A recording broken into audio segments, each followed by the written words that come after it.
Big boss के makers का नया एजेंडा या एकता को बुलाना एक नया प्लान। ऐसे में कुछ कंटेस्टेंट्स को इस बार भी किया जाएगा इग्नोर्ड और मुद्दे हैं पुराने जहां बिग बॉस के मेकर्स नजर आ रहे हैं सोते हुए। क्या है पूरा मामला और आखिर ये वीकेंड का वार इस तरीके से क्यों ऑर्गेनाइज किया गया, चलिए जानते हैं। हेलो दोस्तों, मैं हूं कोमल और आप अपना चैनल देख रहे हैं एम के बस। जैसा कि प्रोमो आउट किया गया, हमें नजर आया कि एकता कपूर नजर आ रही हैं। एकता कपूर है जो कंटेस्टेंट्स की क्लास लगा रही हैं। सबसे पहले तो विवियन विवियन को जिस तरीके से वो सुना रही थी, हर कोई हैरान था कि भाई जो अब तक के एपिसोड में पूरे एक महीने तक में विवियन डिसेना को एक बात तक नहीं कही गई है, ना मेकर्स की तरफ से ना ही सलमान की तरफ से। हमेशा उन्हें अप्रिशिएशन मिला, लेकिन एकता कपूर जो है उन्हें लताड़ क्यों लगाती हुई नजर आ रही है, काफी कुछ कहती क्यों नजर आ रही है। तो ऐसे में एकता कपूर उन्हें जो है रियलिटी चेक नहीं दे रही है, उन्हें बस ये रियलाइज करवाने की कोशिश कर रही है कि कुछ चीजें तुम्हारी खराब दिख रही है और तुम उसे बेटर कर लो। जो तुम्हारे अंदर ईगो है, जो तुम्हारे अंदर शो में काम करने को लेकर एक नजरिया है, वो सारे नजरियों को बदल लो। ये जो घमंड है वो घमंड खत्म कर लो। लेकिन अब ये घमंड जो है पिछले 2 हफ्ते पहले विवेन का नजर आ रहा था। अभी तो विवेन बिल्कुल नॉर्मल है, विवेन कुछ ऐसा कर भी नहीं रहे हैं बिग बॉस के घर में, ना ही उनकी चाहत से फाइट हुई है कुछ खास ऐसा जो हाईलाइट किया जाए। तो ये जो मुद्दा है एकता कपूर, जो मतलब पहली बात तो वो एक अच्छी होस्ट नहीं बन सकती है। ये एकता कपूर को समझ में आ जाना चाहिए। एकता कपूर को जिस तरीके से वो बोल रही थी, वो पहली बात तो ये लग रहा था कि वो काफी ज्यादा ओवर एक्साइटेड है और काफी ज्यादा ओवर एक्टिंग भी कर रही थी। उन्हें लग रहा था कि वो ओवर एक्टिंग नहीं कर रही है, लेकिन ओवर एक्टिंग ही लग रहा था।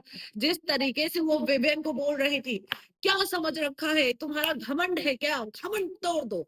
तो एकता की इन बातों से साफ पता चल रहा था कि भाई वो एक्टिंग कर रही है पहली बात तो, और एक्टिंग भी फेल होती हुई नजर आई। दर्शक को पता ही चल गया कि भाई वो ओवर एक्टिंग कर रही है। तो यहाँ पर विवियन को जो बातें एकता ने कही है, एक्चुअली में बस एकता ने हिदायत दी है कि जो बाहर है ये दिख रहा है कि ये सारी चीजें, ये कमियां जो है दूर कर लो, बाकी तो ट्रॉफी तो तुमको मिलनी ही मिलनी है। तो यहाँ पर अब विवियन वैसे भी काफी सुधार लेकर आए हैं। स्टार्टिंग में जब विवियन आए थे दर्शक पसंद कर रहे थे, लेकिन बीच में जैसे ही उन्होंने अविनाश और ईशा एलिस के ग्रुप को ज्वाइन किया, फिर उनका जिस तरीके से नजरिया दिखा वो लोगों को पसंद नहीं आ रहा था। लेकिन ये सारी चीजें जो है हमें पिछले 2 हफ्ते में देखने को मिली है, लेकिन इस हफ्ते के मुद्दे पर तो कोई डिस्कशन ही नहीं हुआ है। इस हफ्ते के मुद्दे पर एकता तो कोई डिस्कशन नहीं करती हुई नजर आ रही है। यहाँ जहाँ पिछले हफ्ते विवेन को लेकर थोड़ी बातें उन्होंने घुमा फिरा के बोल दी, और वही चाहत पांडे ने अगर इस हफ्ते की बात की जाए तो भाई उसने तो कोई वुमेन कार्ड प्ले नहीं किया है। वो पिछले से पिछले हफ्ते ही बोलती हुई नजर आई वुमेन कार्ड को लेकर, मतलब लड़कियों को लेकर, लड़कियों से ऐसे बात की जाती है, लड़कियों से वैसे बिहेव किया जाता है, जो भी वो चाहत ने बोला। तो वो तो पिछले से पिछले हफ्ते की बात थी। इस हफ्ते पर तो चाहत के ऊपर भी कोई मतलब ऐसा कोई मुद्दा ही नहीं था कि जो आप चाहत की क्लास लगाओ। लेकिन एकता ने फिर भी अपना वो दिखाया और चाहत के उस पर क्लास लगाने लगी। अब बात आती है रजत दलाल की। रजत दलाल को मतलब खैर फटकार मिलना जरूरी था, लेकिन जिस तरीके से वो बोल रही थी, ये इसका खामियाजा तो बाद में ही पता चलेगा। फिलहाल रजत दलाल को रियलिटी चेक देना जरूरी था कि भाई तुम यहाँ बिग बॉस के घर के अंदर हो, ये सारी चीजें नहीं चलेंगी। वहीं अविनाश अविनाश को तो भाई यहाँ पर सुनाना चाहिए, लेकिन अविनाश को तो फेवर किया गया, चाहत की क्लास लगा दी गई है।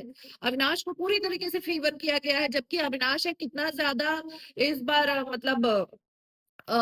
इंस्टिगेट करते हुए नजर आए थे। रजत दलाल के साथ जो उनका सीन हुआ था, जो फिजिकल फाइट हुई थी, इन सब बातों पे तो चर्चा ही नहीं हुई है। एकता कपूर इस सब टॉपिक पर चर्चा ही नहीं करती हुई नजर आई है। चर्चा उन्होंने बस पिछले हफ्ते की जो बातें थी वो उखाड़ के ले आई, उसी पर मतलब बिल्कुल 1 घंटे का एपिसोड वो निकाल देंगी और वही सब करती हुई नजर आएंगी।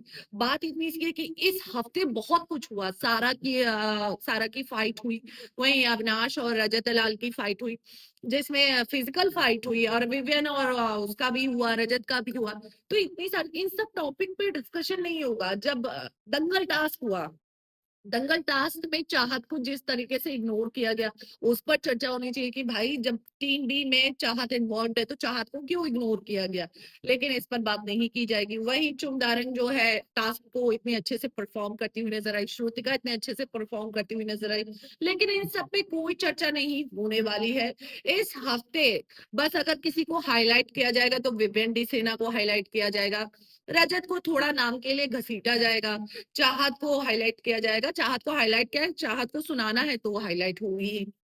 तो ओवरऑल जो पूरा एपिसोड है इनडायरेक्टली फिर से विवेन पर ही जाने वाला है, विवेन के ही फेवर में जाने वाला है, और यही बात जो है जनता पसंद नहीं कर रही है। और वही फिर से एक बारी करण को सुनाते हुए नजर आएंगे एकदम। हालांकि रोहित शेट्टी जो खबर आएगी कि भाई रोहित शेट्टी है जो गेम में करणवीर मेहरा को अप्रिशिएट करते हुए नजर आएंगे। हालांकि मुझे ये लगता है कि जो दंगल टास्क हुआ जिसमें बहुत सारे कंटेस्टेंट्स ने काफी अच्छे से परफॉर्म किया, तो उनको अप्रिशिएशन मिलना चाहिए इस वीकेंड के बाद पर।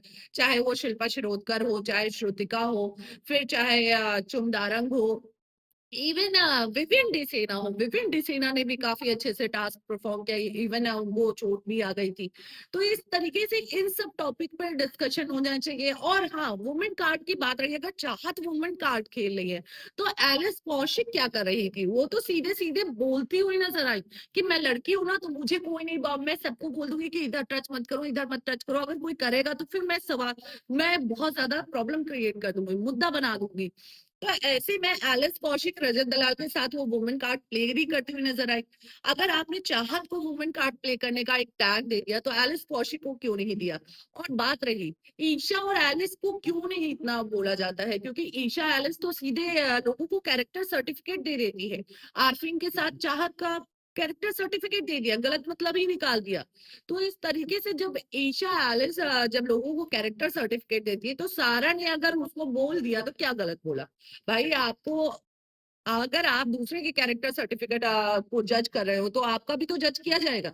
लेकिन इन सब टॉपिक पे बिल्कुल बात नहीं की जाएगी। ईशा और एलिस और अविनाश को एक बार फिर से अप्रिशिएशन दिया जाएगा कि भाई तुम्हारा ग्रुप बहुत अच्छा है, तुम्हारा बॉन्ड रियल दिखता है। यही सब होगा इस वीकेंड के बाद पर भी।